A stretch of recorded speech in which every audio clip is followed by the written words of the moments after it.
আপনি কি বুঝতে পারছেন মশাই? বুঝতে পারছেন? আরে ধুর, আপনি কিচ্ছু বুঝতে পারছেন না, ভালো করে বুঝুন। ইংল্যান্ডের ওয়েদার বলে কথা মশাই, ইংল্যান্ডের ওয়েদার। মেঘলা আকাশ, কনকনে ঠান্ডা, কিন্তু তারই মধ্যে পায়ে হাওয়াই চটি পড়ে, ইয়েস, পায়ে হাওয়াই চটি পড়ে আমাদের মুখ্যমন্ত্রী তিনি গট গট করে হেঁটে এগিয়ে চলেছেন বাকিংহাম প্যালেসের দিকে, এবং তারই সঙ্গে হাইড পার্কে তিনি মর্নিং ওয়াক পর্যন্ত সেরে ফেলেছেন। গায়ে কাঁটা দিচ্ছে মশাই, কি অসাধারণ ব্যাপার।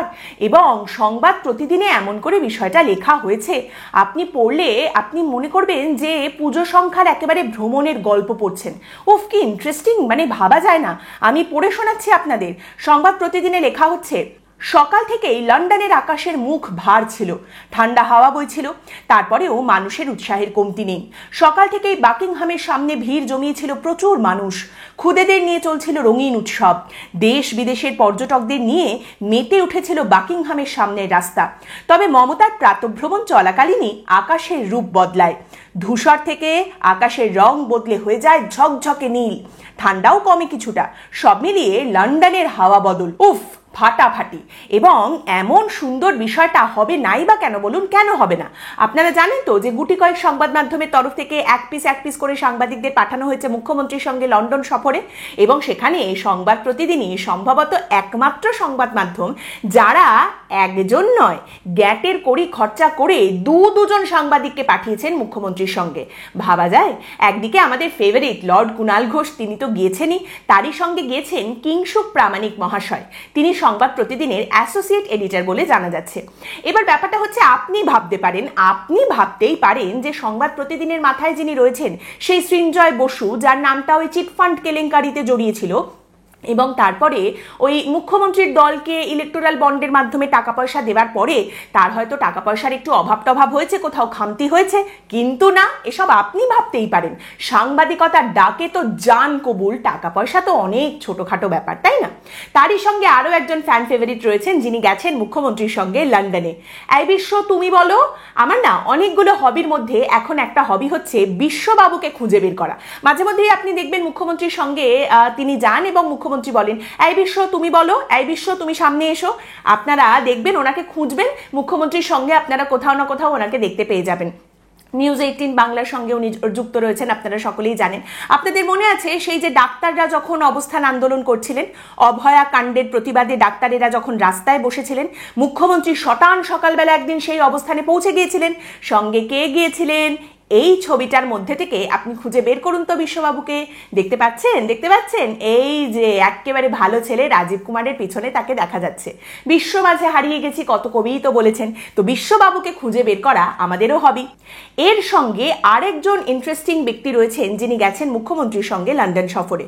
তার নাম হচ্ছে সত্যম রায়চৌধুরী। সত্যম রায়চৌধুরী আজকালের সঙ্গে জড়িত। এবার জড়িত কথাটা কেন বললাম তার কারণ, আজকালটা ওনার টাকায় চলে, ব্যাপারটা এইরকম। এবার সত্যমবাবু কোনোদিন কলম নিয়ে এক লাইন লিখেছেন, সাংবাদিকতা করেছেন কিনা সেটা অবশ্য জানা নেই, কিন্তু তিনি গেছেন মুখ্যমন্ত্রীর সঙ্গে। কেন গেছেন বলুন তো? তার কারণ, কিছু বছর আগে পর্যন্ত 2-in-1 ফ্লেভারের আইসক্রিম আমাদের সবার খুব প্রিয় ছিল। একই সঙ্গে একই বাটির মধ্যে 2 রকম ফ্লেভার পাওয়া যাচ্ছে। তো এই যে সত্যমবাবু, তিনি আবার টেকনো গ্রুপের মাথাতেও রয়েছেন। তাহলে শিল্পপতিকে শিল্পপতি, সাংবাদিককে সাংবাদিক, এক ঢিলে 2 পাখি। সেই জন্যই সম্ভবত মুখ্যমন্ত্রী তাকে নিয়ে গেছেন। তার সঙ্গে TV9 বাংলা থেকে গেছেন অনির্বাণ চৌধুরী। তিনিও সফরনামা লেখেন এমনটা অবশ্য জানি না, দেখা যাক, এখন তিনিও নিশ্চয়ই এই ধরনের কিছু রিপোর্ট সামনে রাখবেন হয়তো। আর অনিন্দ জানা, যিনি আনন্দবাজার থেকে গেছেন, তিনিও ভ্রমণের গল্প লেখেন বলে জানি না, কিন্তু তিনিও একই সুরে লিখেছেন। অনিন্দ জানা লিখছেন, হাইড পার্কে ঢুকেই থমকে দাঁড়ালেন মমতা বন্দ্যোপাধ্যায়। নিচে একটা ছোট জলাশয়, হাঁস চড়ছে, গাছগাছালির ভিড়। উপর থেকে সেদিকে তাকিয়ে মমতা বলছিলেন, আমরা শান্তিনিকেতনের রাঙাবিতানটা এইরকম করেছি। বলতে বলতে সঙ্গীদের আমন্ত্রণও জানিয়ে ফেললেন রাঙাবিতানে ঘুরে আসার জন্য।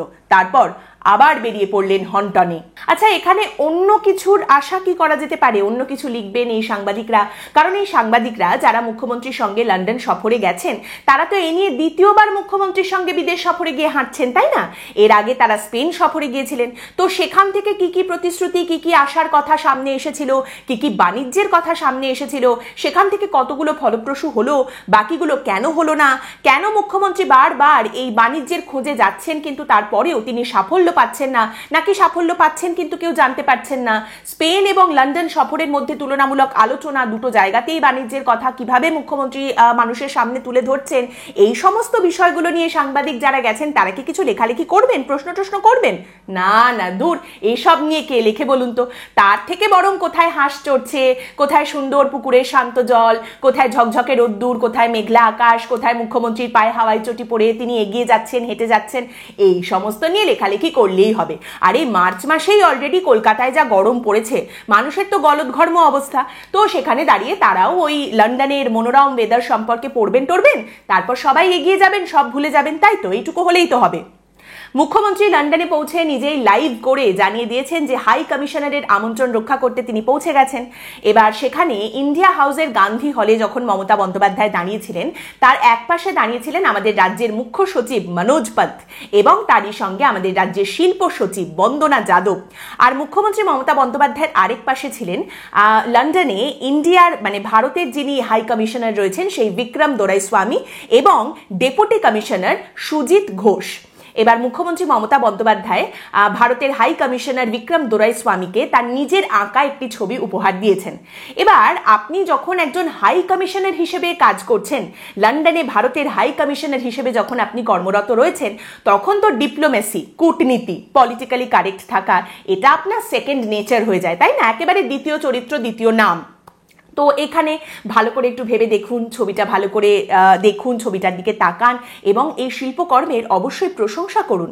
বড় বড় শিল্পীদের যে শিল্পকর্ম রয়েছে সেগুলোর তো প্রশংসা করাই উচিত, মানুষের সামনে আরো বেশি করে তুলে ধরা উচিত।